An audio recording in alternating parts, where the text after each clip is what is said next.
Hi everyone, this is Daniel Crawford here, and this is Bell to Bell, sort of a sister program to my podcast, which of course is the Wrestling Today Extra podcast. So, what we're going to talk about here in the third episode of Bell to Bell is, well, obviously the best 5 matches of the previous week. A little programming note, though. Not programming note, but a little note. I have not seen last night's Raw yet, the one from November 16th, the go-home show for Raw for Survivor Series. I haven't seen it yet because my DVR messed up and I have to watch it on demand.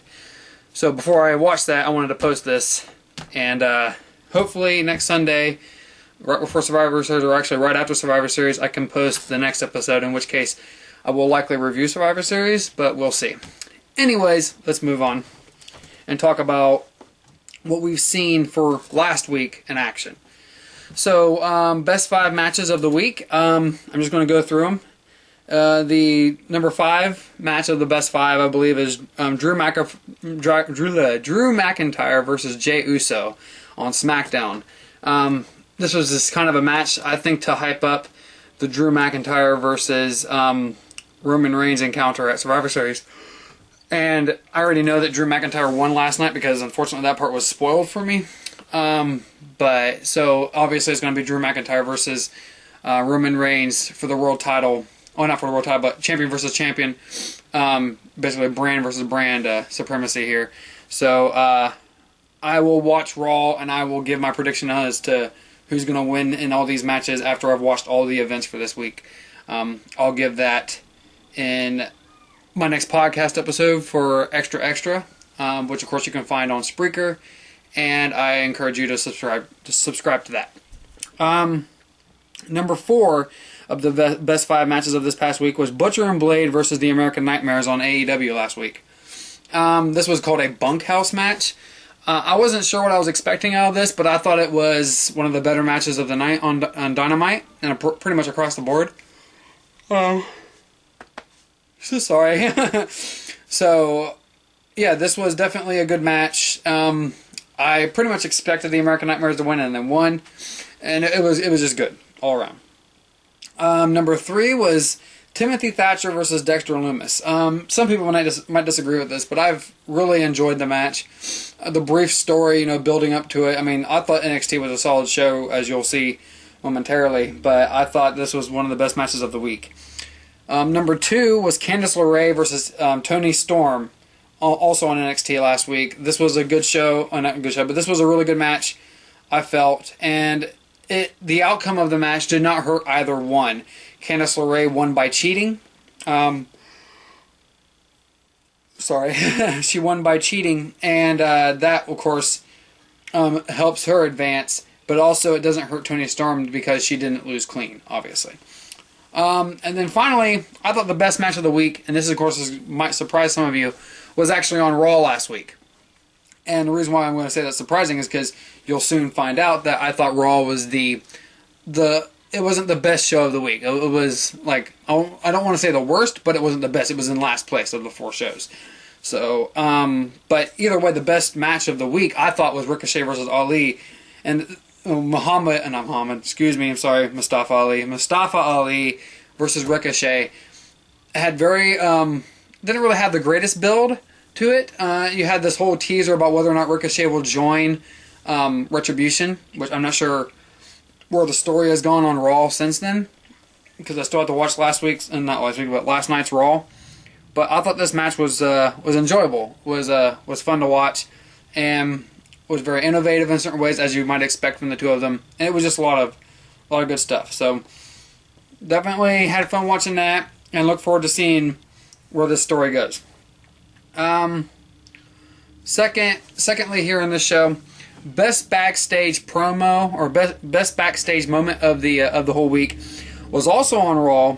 Was between Alexa Bliss and Nikki Cross. As Nikki Cross is like, she's torn about where Alexa Bliss is going, with this. And by the way, speaking about Alexa Bliss, if she ever sees this, which I doubt, but if she ever sees this, I want to offer congratulations to her for her engagement. Very great to see her happy, and yeah, I thought that was really good. I saw that on Instagram recently. So, anyways, I thought this whole thing with Alexa and Nikki Cross was great. where Nikki Cross is saying, it's either me or the Fiend, and Alexa answers, him.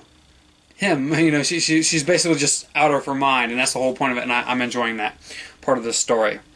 Number 3, the best show I thought of the week was NXT.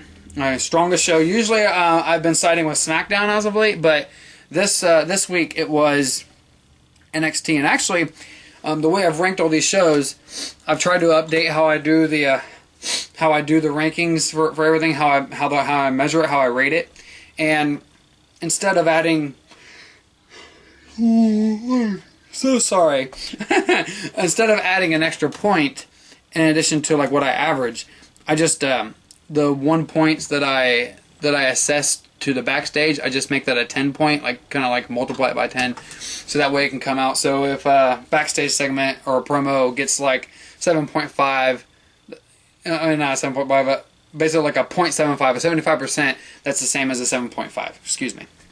So the basically the rankings of all the shows goes Raw, then SmackDown, and then by a hair AEW, and then NXT. So I gave Raw a 9.69, SmackDown a 9.74, AEW a 9.75, and NXT a 10. So I thought AEW was the second best show of the week, just because they had a lot of strong, a decent amount of strong matches, very strong promos and backstage stuff. So yeah, a lot of good stuff going on there.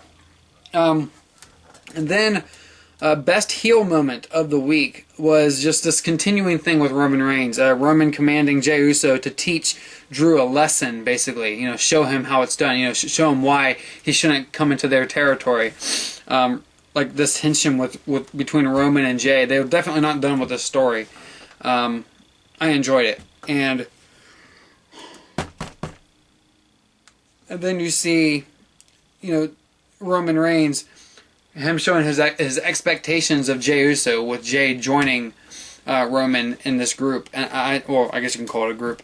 I don't know. I'm just enjoying seeing Jey sort of unravel here and showing all of his different layers and what he's capable of. I'm enjoying this. So, the fire story of the week, the story that I think is on fire, I'll go back to it, was Drew and Roman Reigns. Drew McIntyre, Roman Reigns. I wrote this down before I heard about the news regarding Drew McIntyre and Randy Orton on Raw. So this kind of led me to believe that Drew was going to beat Randy Orton. And I was right, because that's just obviously the impression that you're left with after you watched SmackDown. They wanted to leave that opening in case Drew won, but the strong way in which they ended the show with that tension with Drew and Roman and Jey, there was no way they could escape this need to make Drew McIntyre win against Randy Orton. The new star of the week, Chelsea Green. You saw her finally return to TV for the first time since May, so it's 6 months. Unfortunately, in her match, which I was happy that she was on there, and you saw her make this, she was called up, she got injured during her match. That sucks. So we're going to go a while without seeing Chelsea Green again, and that's just so awful.